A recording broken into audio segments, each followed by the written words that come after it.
এই হলো তিনটে বিষয়। একটা হলো সালাত ফরজ, সিয়াম ফরজ, আর স্বামী স্ত্রীর আনুগত্য, শান্তির সাথে সংসার করা। কয়টা গেল? বাদ থাকলো কয়টা? এইটা হলো সবচেয়ে কঠিন। এই জায়গায় ঝিনেদালারা ফেল। যেটা বলছিলাম সেটা হলো ওয়াহাফেজাত ফারজাহা, নিজের চরিত্র, নিজের সতীত্ব, নিজের পর্দা পুশিদা যারা হেফাজত করবে, 5 ওয়াক্ত সালাত আদায় করবে, সিয়াম পালন করবে, পারিবারিক শান্তির বজায় রাখবে এবং পর্দা ইজ্জত হেফাজত করবে, আল্লাহ তাআলা ওই মহিলার জন্য জান্নাতের সবগুলো দরজা খুলে দেবে। হাজেরিন, যেটা বলছিলাম পর্দা মানে কি? পর্দার প্রথম বিষয় হলো পোশাক। বর্তমানে পোশাক নিয়ে মাশাআল্লাহ অনেক কথা হচ্ছে। যারা নারী স্বাধীনতার কথা বলেন তারা যেমন পোশাক খুলতে বলেন, আমাদের ঝিনাইদহের মানুষের অদ্ভুত ব্যাপার, দিনদার মানুষ। কালকে মাহফিলে গেছি এক জায়গায় মাগুরা, হুজুরদের খাওয়ানোর জন্য মহিলারা চলে আসে। পর্দা বুঝি না আমরা, যাও পর্দা করি হুজুর দেখলে করি, অন্য জায়গায় করি না। তো ভাইরা, এটা মহব্বত আদবে করা হয়, আমরা খারাপ বলছি না। কথা হলো আল্লাহ তাআলা কোরআন কারীমে পর্দা ফরজ করেছেন। পর্দার প্রথম ফরজ হলো কাপড় পরা। মেয়েদের পর্দা 4 প্রকার। কয় প্রকার? স্বামী এবং স্ত্রীর মাঝে কোনো পর্দা নেই। আল্লাহ কোরআনে বলছেন হুন্না লিবাসুল লাকুম ওয়া আনতুম লিবাসুল লাহুন্না।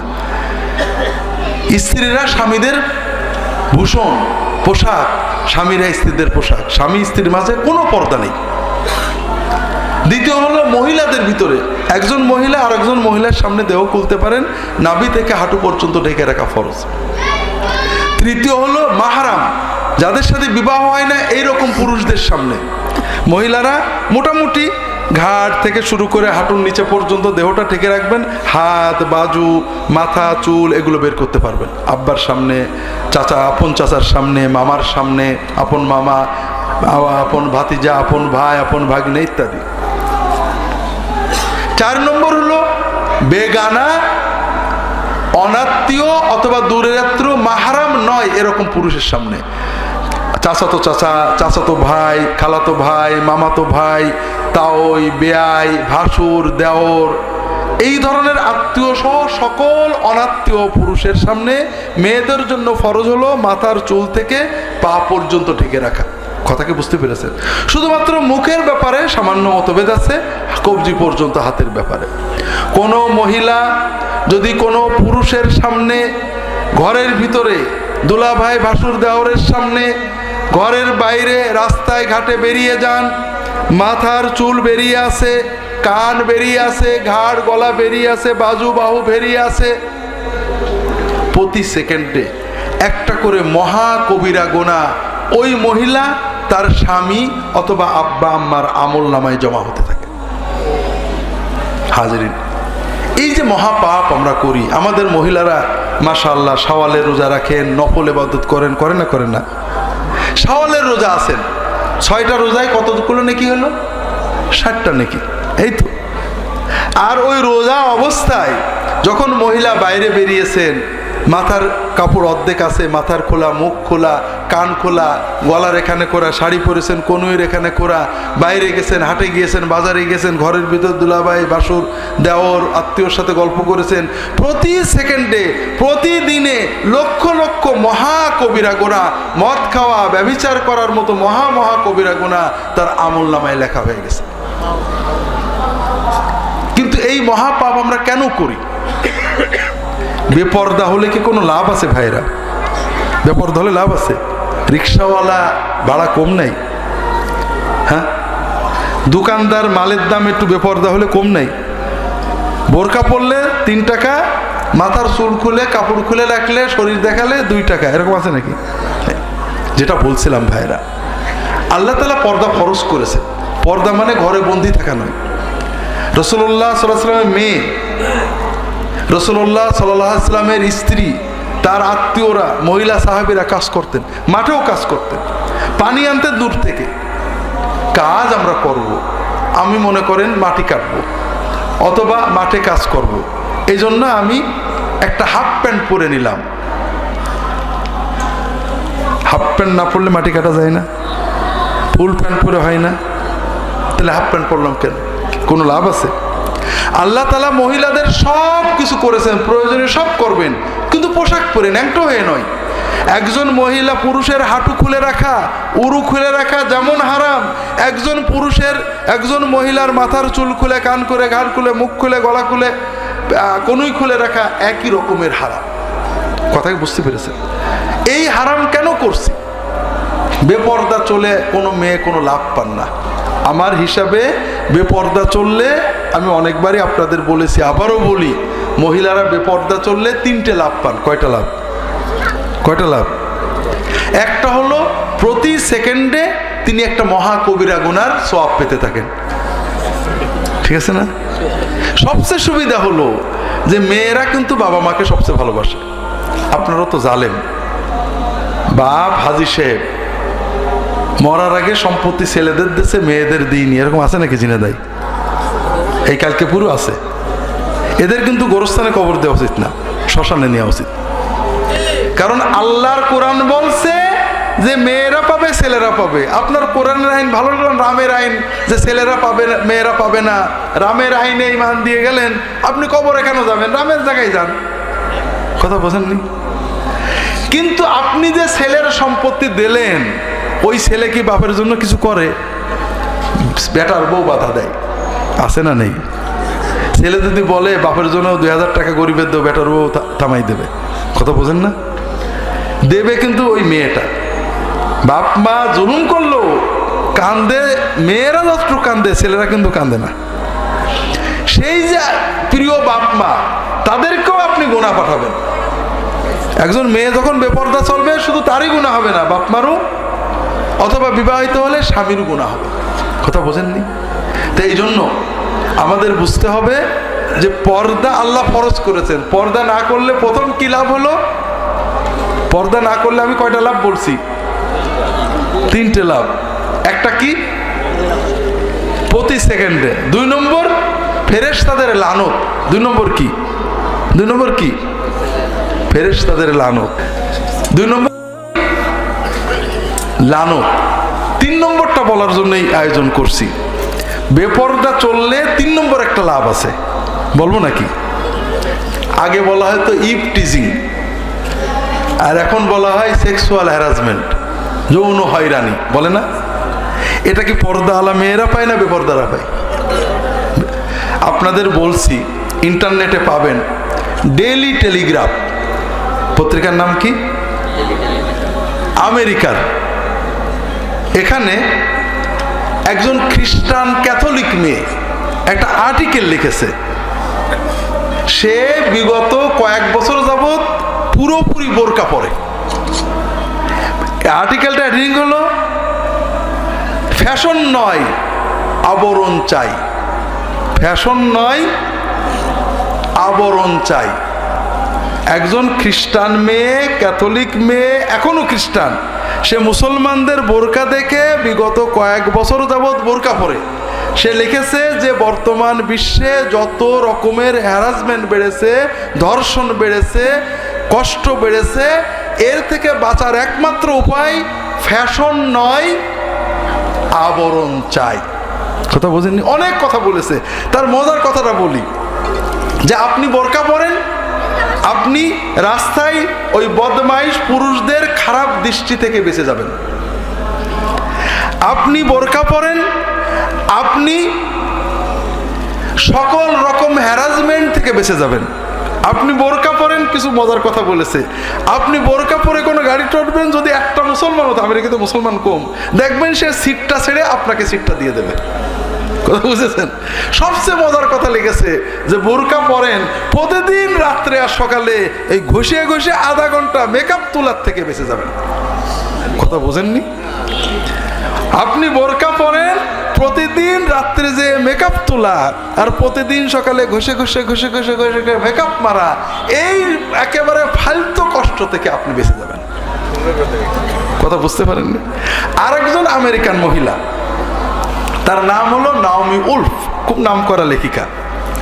তার একটা আর্টিকেল, এটা আবার পড়ছিলাম বাংলাদেশের একটা ইংরেজি পত্রিকা ইন্ডিপেন্ডেন্ট। আর্টিকেলটার নাম দ্য ভেলড মডেস্টি। পর্দায় ঢাকা সতীত্ব। তিনি লিখেছেন একই ধরনের যে আমরা পাশ্চাত্যের মানুষেরা বোরকাকে ঘৃণা করি, মনে করি কোনো সচেতন, বুদ্ধিমান এবং ফ্যাশনেবল মেয়ে বোরকা পরে না। ওই সেকালে গেঁওরা বোধহয় বোরকা পরে। কথা বোঝেন না? আমরা কিন্তু মনে করি, আমাদের ঝিনাইদহের মহিলারাও মনে করে বোরকা টোরকার কি দরকার, মন ভালো থাকলেই তো হলো, বলে না? তা তো ঠিক কথা, মন ভালো থাকলে যদি, মন তো ভালো আছে, সমস্যা কি? আল্লাহ বলেছেন না, মন ভালো রাখার জন্য তোমাকে বোরকাটা পড়তে হবে, কারণ এটা মন ভালো থাকবে না, খারাপ হয়ে যেতে পারে। কথা বুঝতে পারছেন না? যেটা বলছিলাম, ওই মহিলা বলছেন যে আমি চিন্তা করলাম যে আমরা আন্দাজে বলি যে বোরকা যারা পরে তারা ফ্যাশনেবল না, তারা ম্যাচিং বোঝে না, তারা সেকেলে, তারা গেঁয়ো, একটু দেখি। উনি আমেরিকান মহিলা, কাদের ভিসা পেতে কোনো কষ্ট নেই, মিশরে, তিউনিসিয়া, আলজেরিয়া, মরক্কো, মুসলমান দেশগুলোতে বেড়ালেন। সবাই তার বোরকা পরে না। যেসব মেয়ে বোরকা পরে তাদের সাথে পরিচয় করে, বন্ধুত্ব করে বাড়ি গেলেন, যে দেখি তো ওদের বাড়ি ঘর কেমন, ওদের বোরকা খোলার পরে ওদের পোশাক আশাক ফ্যাশন কেমন। তিনি লেখছেন যে আমি দেখলাম বোরকা পরা মেয়েরা কেউই সেকেলে না, সবাই ফ্যাশনেবল, ফ্যাশন সচেতন এবং সবাই ম্যাচিং করে কাপড় পরে, সবাই বিনোদন আনন্দ সব আছে। তবে বোরকা যারা না পরে আর বোরকা যারা পরে তাদের ভিতরে তিনটে পার্থক্য আছে। কয়টা? এক নম্বর হলো, বোরকা যারা পরে তাদের স্কিনের একটা অসাধারণ কমনীয়তা আছে। কারণ যারা বোরকা পরে না তারা স্বভাবতই মেকআপ করে, যত খুলবেন তত ডলবেন, যত খুলবেন তত, শুনে দেখেন যে জায়গাগুলো খোলা থাকে, যারা এইটুক খোলে এইটুক ঘষে ডলে, যারা এগুলো খোলে এগুলো ডলে, যারা আরো খোলে এগুলো ডলে, যত খুলবেন তত ডলবেন। আর এই ডলটায় কি দিয়ে? কেমিক্যাল দিয়ে। এগুলো কিন্তু ক্ষতিকারক। যারা মেকআপ করেন, দীর্ঘদিন মেকআপ করেন, মেকআপ বাদ দিলে মনে হবে পেতনি পেতনি, অড লুকিং, নাওমি উলফের ভাষায়। মেকআপে যারা অভ্যস্ত তারা মেকআপ না নিলে তাদের খুব অড দেখা যায়। আর পর্দানসীন মহিলাদের মেকআপ ছাড়াই তাদের স্কিনের যে কমনীয়তা, এটা নাওমি উলফের ভাষায় অ্যাঞ্জেলিক, একেবারে ফেরেশতাদের মতো মনে হয়। তার শরীরের চামড়ার কালার যাই হোক, কিন্তু কমনীয়তা সবসময় থাকে, এবং এটা বাস্তব। আপনারা খোঁজ নিয়েন, মহিলারা খোঁজ নিয়ে যারা ছোট থেকে বোরকা পরে, তাদের বাড়িতে যে বোরকা ছাড়া দেখবেন তাদের চামড়া, স্কিনের পবিত্রতা, শুভ্রতা, কমনীয়তা অ্যাঞ্জেলিক। দুই নম্বর হলো, পর্দানসীন পরিবারের মেয়েরা সামাজিক যে হ্যারাসমেন্ট থেকে অনেক বেশি মুক্ত। তিন নম্বর, তিনি বলছেন আমরা বেপর্দা সমাজে সাধারণত প্রতিটি পুরুষ, আমরাও এখন হয়ে গেছি, সকাল থেকে সন্ধ্যা অনেক নারী পুরুষ দেখা হচ্ছে, ওদের সমাজে হ্যান্ডশেক হচ্ছে, কথা হচ্ছে। এই বেটা বেটি জড়াজড়ি দেখতে দেখতে স্বামীর প্রতি স্ত্রীর টান, স্ত্রীর প্রতি স্বামীর টান তেমন থাকে না। ওটা একেবারে ওই ড্রয়িং রুমের ইসের মতো, টেলিভিশনের মতো হয়ে যায়, কি আছে না নেই মনে থাকে না। কথা বুঝতে পারছেন না? কিন্তু পর্দানসীন পরিবারগুলোতে স্বামী এবং স্ত্রীর ভিতরে তাদের যে আকর্ষণ, পারস্পরিক সম্পর্ক, এটা আমাদের আমেরিকার সমাজে কল্পনাও করা যায় না। কথা কি বুঝতে পেরেছেন? তো ভাইয়েরা, যেখানে কাফেররা পর্দার গুরুত্ব বুঝে পর্দার দিকে ফিরে আসছে, আমরা মুসলমানেরা পর্দাহীনতায় যে নিজেদের মানবতা নষ্ট করছি। বিশেষ করে দিনদার মহিলারা, আমি অনুরোধ করব, আল্লাহ তাআলা পর্দা ফরজ করেছেন। পর্দা আপনার দুনিয়ার নিয়ামত এবং জান্নাতে যাওয়ার পথ, এটা সুন্নত নফল নয়, আল্লাহ কোরআনে ফরজ করেছেন। আমি আয়াতগুলো এখন আর বলতে পারছি না। আমরা সবাই চেষ্টা করব নিজেদের পর্দাগুলোকে রক্ষা করার। যারা এখানে পুরুষ আছেন, আলহামদুলিল্লাহ অনেকেরই দাড়ি আছে না? আলহামদুলিল্লাহ। দাড়ি রাখা ফরজ না, ওয়াজিব না, সুন্নত না, নফল? দাড়ি রাখা ওয়াজিব, সুন্নত, সুন্নত মানে ওয়াজিব সুন্নত। অনেকেই মাশাআল্লাহ টুপি পাগড়ি পরেন, আছে না? টুপি পাগড়ি পরা ফরজ না ওয়াজিব না সুন্নত? সুন্নত। কিন্তু এই পুরুষটার স্ত্রী অথবা মেয়ে মাথায় কাপড় দেয় না, আছে না নেই? মাথায়, আমার স্ত্রী আমার মেয়ের মাথায় কাপড় দেওয়ানো আমার জন্য ফরজ ওয়াজিব না সুন্নত? তাহলে আমি ফরজ তরক করে সুন্নত পালন করছি, আল্লাহর ওলি হতে পারবো তো? আমার উপর ফরজ ভাইরা, আমার স্ত্রী, আমার মেয়ে, আমার পুত্রবধূ সবাইকে আমি পর্দা করানোর চেষ্টা করব। আমার স্ত্রীরা ঝগড়া করব না, বউ তুমি আমার খুব প্রিয় বউ, তবে তোমার জন্য আমি দোজখে যেতে পারবো না। যা হয়েছে জীবনের অংশ চলে গেছে, আল্লাহ পর্দা ফরজ করেছে, তুমি পর্দা পালন করো, আমরা সংসার করি, তোমার কোনো ঘাটতি নেই। কিন্তু তোমার পর্দা যদি আমি সমর্থন করি, আমি দোজখে যাব, আমি বয়স হয়ে গেছে, যে কোনো সময় চলে যাব, আমি দোজখে যাব। হয় পর্দা করো, আর নাইলে তোমার সংসার তুমি করো, আমি আমার মতো খাবো, তোমার সাথে সংসার করে আমি দোজখ করতে চাই না। কথা কি বুঝতে পেরেছেন? স্ত্রীদের দায়িত্ব যেমন পর্দা করা, স্বামীর দায়িত্ব স্ত্রীকে পর্দা করানো। আমাদের দায়িত্ব যেমন নামাজ পড়া, আমাদের দায়িত্ব আমাদের মেয়েদেরকে, ছেলেদেরকে দিন শেখানো, পর্দা করানো। সবচেয়ে বড় কথা ভাইরা, সমাজটা নষ্ট হচ্ছে না ভালো হচ্ছে? নষ্ট হচ্ছে। সমাজে হ্যারাসমেন্ট, নিপীড়ন, অত্যাচার, ধর্ষণ, গণধর্ষণ বাড়ছে না কমছে? মাদকতা ইত্যাদি বাড়ছে না কমছে? কারণ এটা একটা যুদ্ধ চলছে। যুদ্ধে সবল আর দুর্বল, যারা মাদকতা পছন্দ করে না, যারা গণধর্ষণ পছন্দ করেন, এরা দুর্বল। আর যারা মাদক বিক্রি করেন, যারা সিনেমার মালিক, টেলিভিশনের মালিক, যাদের প্রচারে ধর্ষণ বাড়ছে, যাদের প্রচারে মাদকতা বাড়ছে, তারা কি গরিব না বড় লোক? দুর্বল না শক্তিশালী? শক্তিশালী। বিশ্বটা এখন নিয়ন্ত্রণ করছেন সামাজিক সাম্রাজ্যবাদী শক্তিগুলো, যাদের বাণিজ্যিক সাম্রাজ্যবাদী শক্তিগুলো, যারা টাকা শুষে নিচ্ছেন, বিলিয়ন বিলিয়ন টাকা, কে মরল কে বাঁচল কিছু আসে যায় না। অসম যুদ্ধ। আমরা পারবো না। এই ধর্ষণ বাড়তে থাকতে পারে, আমরা টেলিভিশন বন্ধ করতে পারবো না, প্রচার বন্ধ করতে পারবো না, মাদকের প্রচার বন্ধ করতে পারবো না। যারা মাদক বিক্রি করেন তাদের এত টাকা, তারা এমপি কিনে নেবেন, মন্ত্রী কিনে নেবেন, টেলিভিশন কিনে নেবেন। যারা অশ্লীলতার বিপণন করেন তাদের এত টাকা, তাদের সব শক্তি আছে। তাহলে কি করব? আমরা হাল ছেড়ে দেব? না। আমরা কিছু করতে না পারি, নিজেকে তো বাঁচাতে পারি না, কি বলেন? ঠাকুরের জুতা আবিষ্কারের গল্প পড়ছিলেন, মনে আছে? রবীন্দ্রনাথ ঠাকুরের জুতা আবিষ্কার। হবুচন্দ্র রাজা তার মন্ত্রী গোবচন্দ্রকে বলছে যে আমার পায়ে যেন ধুলো না লাগে। তো মন্ত্রী অনেক কায়দা করে শেষে বললো সারা দুনিয়া চামড়াতে ঢেকে দেব। তো অত চামড়া কোনে পাবে? মন্ত্রীর মাথায় হাত। রাজা বলেছে 3 দিনের ভিতর যদি ব্যবস্থা না করো তোমার গর্দান যাবে। 3 দিনের দিন ওই এলাকার মুচি আসছে, রাজা মশাই আমার কাছে একটা সমাধান আছে। মন্ত্রী থেকে, হ্যাঁ আমরা এত বড় মন্ত্রী মিনিস্টার কিছু পারলাম না, তুমি কি বলবা? রাজা বললেন না, ওকে আসতে দাও, বলুক। তো এসে রাজার পায়ের কাছে বসছে, বসে ওর ঝুলার ভিতর থেকে 2 টুকরো চামড়া বের করেছে। রাজার এক পায়ে একটা চামড়া আর এক পায়ে একটা চামড়া বেঁধে দিয়েছে, দিয়ে বলছে রাজা মশাই সারা দুনিয়া চামড়াতে ঢাকা যায় না, নিজের পাটা চামড়াতে ঢেকলে আর পায়ে ধুলো লাগবে না। কথা বোঝেননি? তা আমরা সারা দুনিয়া ভালো করতে পারবো না হয়তোবা, কিন্তু নিজেকে ভালো করতে হবে। খুব ভালো করে বুঝুন, নিজের ছেলে মেয়েকে নামাজ শেখাবেন, নিজের ছেলে মেয়েকে নামাজ শেখাবেন, নিজের মেয়েকে পর্দা শেখাবেন।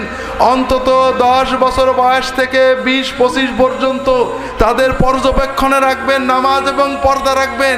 সম্ভব হলে মোবাইল থেকে দূরে রাখবেন, যতটুকু সম্ভব নিয়ন্ত্রিত মোবাইল ব্যবহার করাবেন। ইনশাআল্লাহ দুনিয়া উল্টে যাবে, কিন্তু আপনার মেয়ে নিপীড়িত হবে না, ধর্ষিত হবে না, আপনার ছেলে ধর্ষক হবে না। কথা কি বুঝতে পেরেছেন? আল্লাহ তাআলা আমাদের সবাইকে সচেতন হওয়ার তৌফিক দান করুন, আমিন। ওমা তৌফিক ইল্লা বিল্লাহ। সুবহানাকা আল্লাহুম্মা ওয়া বিহামদিকা আশহাদু আল্লা ইলাহা ইল্লা আনতা আস্তাগফিরুকা ওয়া আতুবু ইলাইক। আল্লাহুম্মা সাল্লি আলা মুহাম্মাদ ওয়া আলিহি ওয়া সাল্লিম। আসসালামু আলাইকুম ওয়া রাহমাতুল্লাহি ওয়া বারাকাতুহু।